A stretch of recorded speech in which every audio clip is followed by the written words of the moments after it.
Well, that didn't take very long, did it? Bibliophiles of the internet, my name is Adri, and today I'm back to recommend some more books based on TikToks. You all really enjoyed my previous installment, I enjoyed making it, so I figured it was a no-brainer to just do it once again. And I once again give all the credit to Alex from Pucks and Paperbacks, whose video will be linked down below. I would not have had the inspiration or encouragement to try my hand at this were it not for his video, so definitely check him out. So pretty self-explanatory. Once again, I'll be matching either the energy or subject of each TikTok to a book or character with similar energy or themes, so let's just get started. I look like shit, I feel like shit, and I'm ready to start the day. Everybody, I'm looking for and feeling naughty. Oh, everybody.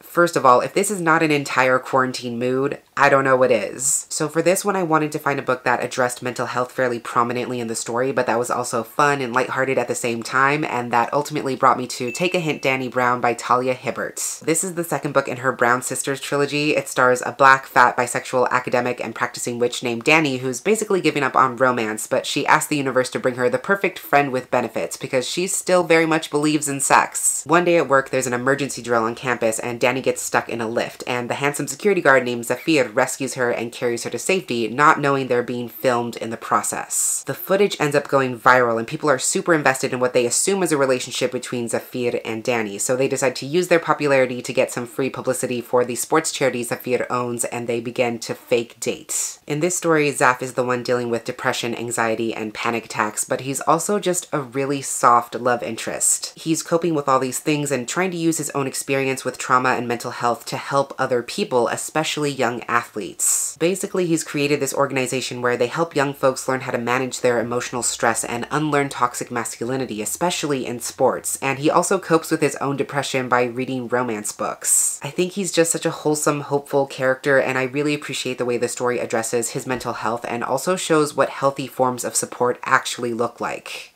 Every time that I pull up to a family function, my uncles are like, "Mijo, when are you gonna get yourself a bad bitch?" And I'm just like, "Theo, I am the bad bitch." This is one of my favorite TikToks on the planet, and it's just constantly on repeat in my head, almost like a mantra of sorts, and it reminds me of one of my favorite books on the planet, which is The House of Impossible Beauties by Joseph Cassara. Y'all thought I was done talking about this book, didn't you? Didn't you? This is queer Latinx historical fiction set in 1980s New York during the AIDS crisis, and it's a fictional take on the creation of the first Latinx drag house known as the House of Extravaganza. It's about how the house founder, Angel, came from a traumatic past, fell in love with a man who ultimately died of AIDS, and then was left to be the mother of the house and help guide all these other lost, isolated drag queens and queer folks. It's a story about black and brown drag queens, so it definitely has that bad bitch energy at times, but what I love about this TikTok sound is that it exudes confidence, strength, and independence, and I think that's something the characters are both embodying and striving for in this book. And when I say independence, I don't mean that they want to be alone or that they don't want to have to depend on anyone, because it's very much a story about community, but I mean that they want to break away from their past, from their unaccepting families, from the work they had to take on in order to support themselves. They want to belong somewhere, but they're tired of living in a world that doesn't love them back, and they want to be separated from those painful things. It's very much a story about carving out a space for yourself to exist, showing yourself and your community the love that has always been denied to you, and yes, it's also about staying true to yourself as a bad bitch. Yeah. Whoa. Pretty and you like that. This pairing could not be more obvious, and I'm so glad I came across this TikTok just so I get another chance to recommend this book, and that would be Bedazzled by Ryan LaSala. It's a queer contemporary story pitched as Project Runway meets Comic-Con. It's about master designer, crafter, and cosplayer Raffi, who's competing in one of the year's biggest cosplay events, and he is aiming to take home the grand prize. But when he gets there, he realizes that his biggest competition is his ex. It's got cosplay, it's got second chance romance, it has that competition aspect, and it's also told in alternating dual timelines where you're seeing Raffi and Luca fall apart in the past and also reconnect in the present. It's fun, it's glitzy, it's glamorous, there's a lot of crafting and design technique built into the story itself, and there actually is a him cosplay in the story, and I would say that's actually a pretty prominent scene in the book. I see hella cis dudes, like, getting a bunch of views by gazing in the camera, like, in a kind of feminine way. I'm trans. I deserve that. Cis men don't deserve that. I deserve that. So here's me gazing. First of all, Mars Wright is one of the best people on the internet. If you are a trans person in need of affirmation, he will take care of you, so please go check him out. Just like last time, all of these content creators will be linked down below, so please go watch his stuff. So for this one, I wanted to recommend a book with a trans main character, preferably a trans mask main character, so I'm gonna go with Not Your Villain by C.B. Lee. This is the second book in the Sidekick Squad series, which I highly recommend. This one follows Bells, who is trans. Like most people in this series, he has superpowers, and his power allows him to shapeshift.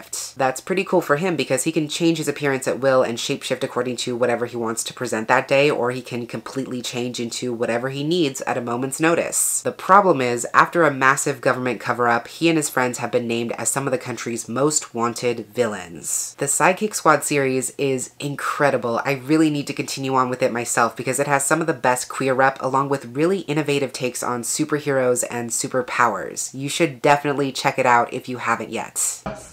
Yo, voice, sea shanty. There once was a ship that took to sea. The name of the ship was the Billy of Tea. The winds blew up her bow, it down, oh blow, my bully boys blow. Soon may the weathermen come to bring us sugar and tea and rum. One day when the tonguing is done, we'll take our leave and go. Soon may the weathermen come to bring us sugar and tea and rum. One day when the tonguing is done, we'll take our leave and go. I mean, what is there to say after that? For this one, I wanted to recommend a story that takes place on a ship, and that got me thinking about stories that involve pirates, and eventually I got to Our Bloody Pearl by D.N. Bryn. I don't talk about this book enough, but it's fantastic. It's a queer fantasy story about a non-binary siren as written by a non-binary author, and that siren, who's named Pearl, is one of the only surviving members of their clan after a ruthless pirate captain unleashes a device to cancel out the siren's songs. Pearl, who is now mute and paralyzed, is held captive by this pirate, and escape seems impossible until a second pirate ship invades the first, and now the new captain, who seems very kind and earnest, will have to earn Pearl's trust. While this story does come with triggers such as graphic violence, trauma, allusions to torture, and PTSD among others, I'm sure, it also centers a remarkably soft relationship between Pearl and this other pirate captain. It really is about them working together, falling for each other, and slowly filling out each other's boundaries. Not only is there a lot in here about consent, agency, and mutual respect, but it's also got steampunk technology, plus pirates, plus disability aids, plus sapphic side characters, I'm pretty sure. Like, do I need to say anything else? Really quick, other ship-based and or pirate stories to check out would be The Mermaid, the Witch, and the Sea, also His Majesty's Dragon by Naomi Novik, which has both ships and dragons, and also The Girl from Everywhere by Heidi Heilig, which is about time-traveling pirates. Certain man in Russia long ago. He was big and strong in his eyes of flaming glow. Most people look at him with I love this TikTok so much. I wanted to find a book with a Latinx main character who would absolutely walk in and destroy a piñata, even if the kids hadn't even gotten a chance to swing at it yet. And I think that would be Meche from Silvia Moreno Garcia's debut, Signal to Noise. So Signal to Noise is an urban magical realism story set in Mexico City, and the first timeline takes place in the 1980s when Meche and her friends realize that they can use vinyl records to unleash magic. The second timeline takes place in 2009 with Meche returning to Mexico City to oversee the funeral arrangements for her father, and there she will have to confront her estranged family and childhood friends, as well as the magic that ultimately tore them apart. This book is so good, and I'm still upset about how good it is. It's definitely the least hyped, or I guess the least praised of Silvia's books, which is a sentence that should not exist. Meche is such a fierce, bold, outspoken, take-no-nonsense type character who will make mistake after mistake and never back down or apologize no matter how bad it gets. She would definitely fuck up your piñata, but more than that, I love how this story uses magic in such unique and personal ways, and how that magic is very much not precise. So when the characters invoke it, there's no predicting what is gonna happen. Just like in Bedazzled, the dual timelines in this story show relationships being destroyed at the same time as they're being rebuilt, and I also really enjoy that aspect. I would love to reread and re-review this one because it deserves so much love. Please, please, please read Signal to Noise. Valentine's Day is right around the corner, so feel free to flirt with me, but I do have to let you know that I have been flirting with someone else, and that other person is Death. Even though I could, and I'd be well within my rights, I'm not going to say Cemetery Boys. And you should know that I know that you know that I could have damn well said Cemetery Boys, but that doesn't mean I didn't think about it. Okay? Because this TikTok uses dark humor so well, I wanted to go dark with this one, and I'm so excited to wholeheartedly recommend The Immortal Rules by Julie Kagawa. This is an incredible dystopian paranormal story about Alison Sekimoto, who is Japanese American, and she lives in a version of the world where vampires rule over humans, and she is in the Fringe, which is the outermost circle of a walled-in city where it's very hard to survive. One day when she's going to scavenge for food, Alison dies, and she wakes up as a vampire with no choice but to leave her crew and her city behind. And then she ends up having to pass herself off as a human so that she can join this band of travelers. Not only that, but these human travelers are seeking a legendary cure for this vampiric disease. In case you missed it, this is a vampire dystopian with a non-white vampire main character.